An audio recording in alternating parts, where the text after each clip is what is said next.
everyone, welcome. My name is Colleen, and I am a career strategist and leadership coach. I help individuals transform the way they live, lead, and work.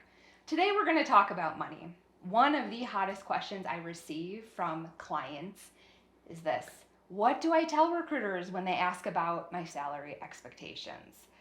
So, I am having clients really be thoughtful around three different topics. Number one, what are your top priorities for your next role? Number two, how do you feel valued and what motivates you? And number three, how much money do you need to make to pay your bills? So I'm going to dive in more into these three areas.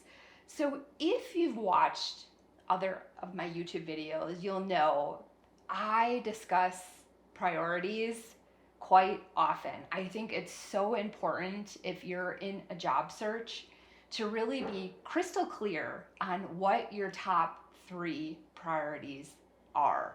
What's interesting is rarely post pandemic am I hearing people say, Colleen, money is my absolute number one or number two priority. Instead, people are sharing, my top priority is to work in a fully remote role, or my top priority is to work in a positive culture. My top priority is to have more work-life integration. I think the pandemic has really changed how people view work and what they're prioritizing. With that being said, if money is one of your top priorities, please have no shame. I have had females in particular apologize for wanting to make a certain amount of money. There is nothing wrong with wanting to make money. And I say this because some of my clients are the sole income providers. They live in high cost of living areas such as LA, San Francisco, Seattle, New York, and you have to make a certain amount of money to be able to live in these areas. I have other individuals who are supporting family members. And then finally, some of my clients just say, you know what, Colleen? I want to be well off. Like, hey, more power to you.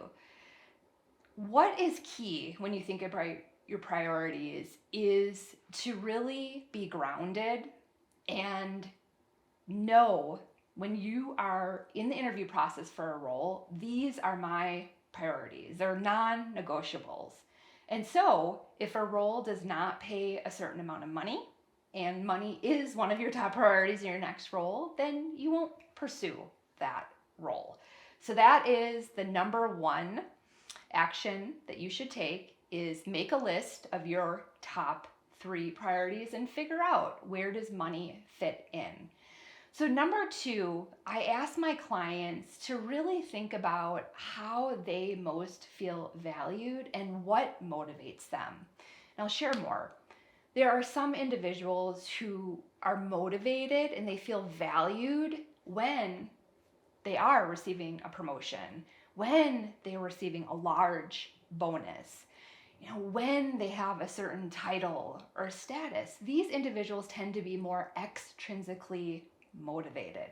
And it's absolutely fine. There's nothing wrong with potentially wanting status, wanting to be in a certain role with a certain title. There are other individuals who are more motivated by doing meaningful work. They want to make the world a better place. They may be drawn to a nonprofit. They may want a manager who really cares about them and supports them. They want colleagues they get along with, colleagues who are positive and cheerleaders for them. These people are likely more intrinsically motivated. And know that you can fall somewhere in between, but it's just important for you to know your truth. So if you're making a lot of money in your role and the culture doesn't resonate with you, you have a bad manager, you're working 80 hours a week, you're feeling really stressed, well, that money may not be what makes you happy. So it's important to be clear here and think about past jobs you were in, how much money you were making, how happy you were you doing work that you really loved? Okay. Then the third question I have clients ask is, how much money do I need to pay the bills? And in this wonky job market we are in, some of our clients are having to compromise. They're having to figure out, you know what, I just need a job this year. There are layoffs happening all over, and I'm worried. I'm worried about not being able to pay the bills. So I'll have my clients do an exercise where they literally just create a spreadsheet of all their bills. They determine, is there anything that I can cut? You know, and then how much do I need to make? And some of my clients are taking a contract role for 6 months. You know, they're bringing in income during this year to help them pay the bills, but they know this is the minimum I need to make.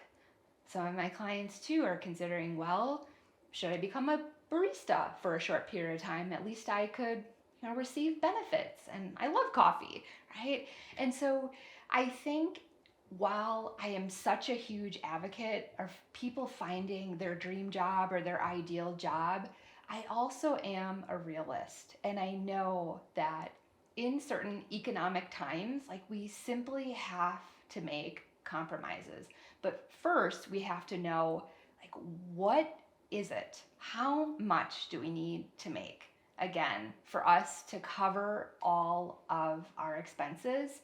And if you end up having to take a job, I recommend that you watch my ABC approach to a job search.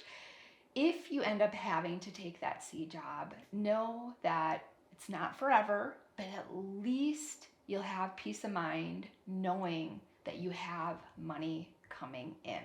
So if you are interested in discussing how do you approach that question, so what are your salary expectations? Please feel free to contact me. I offer a 30-minute free discovery coaching session, and I'm happy to discuss more about your job search. I think it's absolutely imperative that you have support if you have been impacted by layoffs, and would love to hear from you. So thanks so much for watching, and I look forward to seeing you next time.